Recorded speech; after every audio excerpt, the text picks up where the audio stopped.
आरोग्यं धनसम्पदं शत्रुबुद्धिविनाशाय दीपज्योतिर्नमोऽस्तु ते दीपज्योतिर्नमोऽस्तु ते।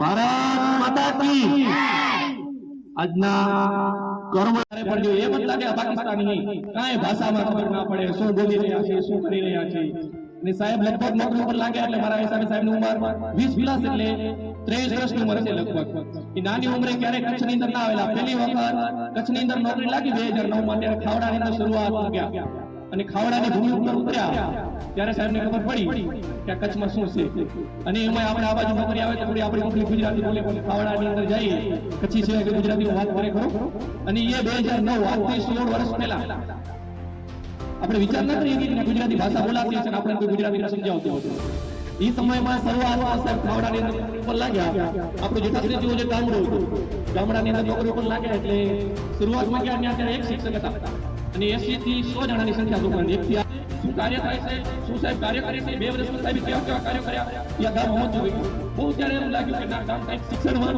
સમજે છે શિક્ષણ પ્રત્યેની ગામની લાગણી છે કે જે પણ કઈ મહેનત કરી જાય ગામમાં ખૂબ સપોર્ટ કહેવાય નહીં આપણે તો કોઈ ભણેલા નહીં એવા દાદીમાં કેટલા એટલી મોટી મોટી ઉંમરના કહેતા સાહેબ ના જવા જોઈએ એમને ખબર પડી કે દિશાની અંદર કંઈ કાર્ય થઈ રહ્યું છે છોકરાઓ ભણી રહ્યા છે કાલે જ રિઝલ્ટ પડી બોલો સ્ટેટ લેવલ ગુજરાત આખાની પરીક્ષામાં 2 આપણા વિદ્યાર્થી પાસ થયા અને એના પહેલા તો કેટલા વિદ્યાર્થીઓ પાસ થઈ ગયા કાલે જ પાસ થયા હતા કિશનવાલા બેન વૈશાલી 2 જણા પાસ થયા અને આવા તો કેટલા વિદ્યાર્થીઓ આગળ થયા મેરિટમાં એ ભાઈને હમણાં 1,25,000 ફી ભરતા જે શાળામાં એડમિશન ના મળે ને એમાં શૈલેષને ફ્રીમાં એડમિશન મળતું આ પરીક્ષા પાસ કર્યા પછી તો આ કાર્ય છે આ કામ શાળા માટે કર્યું છે અને આ કામના લાગણીઓ જ્યાં આવી રહ્યું છે આ કાર્યના લીધે જ આજે આપણે બધા ભેગા થયા ખૂબ ખૂબ અભિનંદન।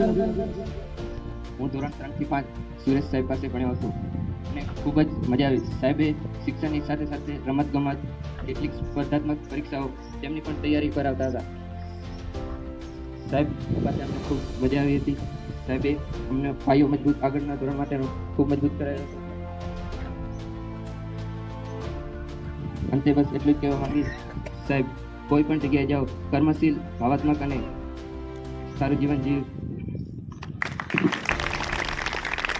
મારા વાલા વિદ્યાર્થી ભાઈઓને આજે આપણા પ્રિય શિક્ષક શ્રી સુરેશભાઈ રાજપૂતના બીજા સમારંભ પર હું તેમના વિશે થોડી લાગણી વ્યક્ત કરીશ।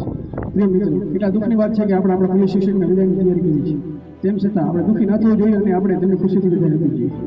સાહેબ તમે અમારો શ્રેષ્ઠ છો અને સદા અમારા ગુરુમાં રહેવાના જ છો। તમે આજના અમારા કાર્યક્રમના મુખ્ય મહેમાન છો। તમે અમારી શાળામાં શિક્ષણ અને રચનાત્મક કાર્યક્રમ દ્વારા અમારી શાળા અને અમારા બાળકોને અલગ ઓળખ આપી છે। આપણી શાળામાં સૌ પ્રથમ વખત પ્રવાસનું આયોજન પણ સાહેબ જ કરાવ્યું હતું। હું ખૂબ નસીબદાર છું કે મને ત્રણ ધોરણ સાહેબ પાસે ભણવાનો અભ્યાસ મળ્યો હતો। તે સમયે મેં અને મારા સાથીઓએ અનેક સિદ્ધિઓ પ્રાપ્ત કરી હતી। તેમાંથી અમને રમતગમતમાં સૌ પ્રથમ વખત તાલુકા કક્ષાએ આપણી શાળાએ ભાગ લીધો હતો અને તેમાં વિજેતા પણ આપણે બન્યા હતા। જ્યારે અમે જીલ્યા હોતા હતા જ્યારે અમે અભ્યાસ કરતા હતા ત્યારે પણ રવિવારે સાહેબથી વાત થતી હતી તે વાતમાં પણ સાહેબ સતત અમે માર્ગદર્શન અને મોટિવેટ આપતા હતા। વિદાય લઈને જઈ રહ્યા છે તો હું મારી 2 શબ્દ બોલીશ સાહેબની સાથે અમે પ્રવાસ કર્યા સાહેબ અમને કેટલીક પરીક્ષાઓમાં ભાગ લેવડાવ્યો અને અમે સારી એવી પરીક્ષામાં પાસ થયા છે જે સાહેબ અમને શીખવાડ્યું સારી રીતે તૈયારી કરાવી। મારું નામ રબારી હિતેશ છે। હું ધોરણ 4 અભ્યાસ કરી ચૂક્યો છું। અમે અત્યાર સુધી સુરેશ સાહેબ કા ભણે અમને બહુ મજા આવી। સાહેબ અમને પ્રવૃત્તિ કરાવતા સારું ભણાવતા રમાડતા રમતગમતમાં ભાગ લેવડાવતા સાહેબે અમને પ્રવાસ કરાવ્યો। પ્રવાસમાં અમે સફેદ દોડો લીલ ગાર્ડન ત્યાં ફરવા ગયા અમને બહુ મજા આવી। Incoming call from SGF. 26 January 15 August એવામાં અમે ભાગોળ શિક્ષકગણ આચાર્યશ્રી અને અમારા વહાલા વિદ્યાર્થી મિત્રોને મારા નમસ્કાર। અત્યાર સુધી હું ભણ્યો તો સુરેશ સાહેબ કને અને અમે રમતગમતમાં ભાગ લીધો અને સાહેબે પ્રવાસ પણ કરાવેલો।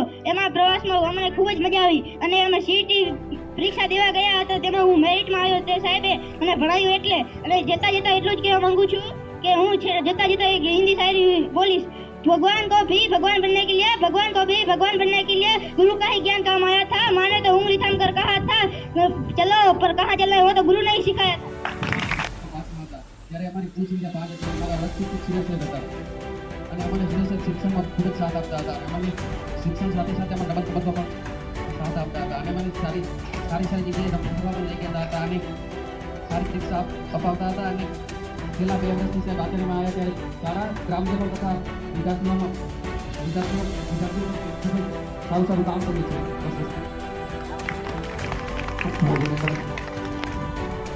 કાર્યક્રમનો દોર આગળ વધો. અમારા હિતેશભાઈ વિરમભાઈને વિનંતી કરીશ કે પોતાના અનુભવને લાગણી વ્યક્ત કરશે. આવો ભાઈ. અત્યારે વિદાય લઈને જાય છે ત્યારે ખૂબ જ દુઃખ થાય છે અને જાતા જાતા હું એક શાયરી બોલીશ. जीने की कला सिखाते हैं आप, जीने की कला सिखाते हैं आप, ज्ञान की कीमत बताते हैं आप, ज्ञान की कीमत बताते हैं आप. इन पुस्तकों के ज्ञान से कुछ नहीं होता, इन पुस्तकों के ज्ञान से कुछ नहीं होता अगर आपने हमें पढ़ाया नहीं होता.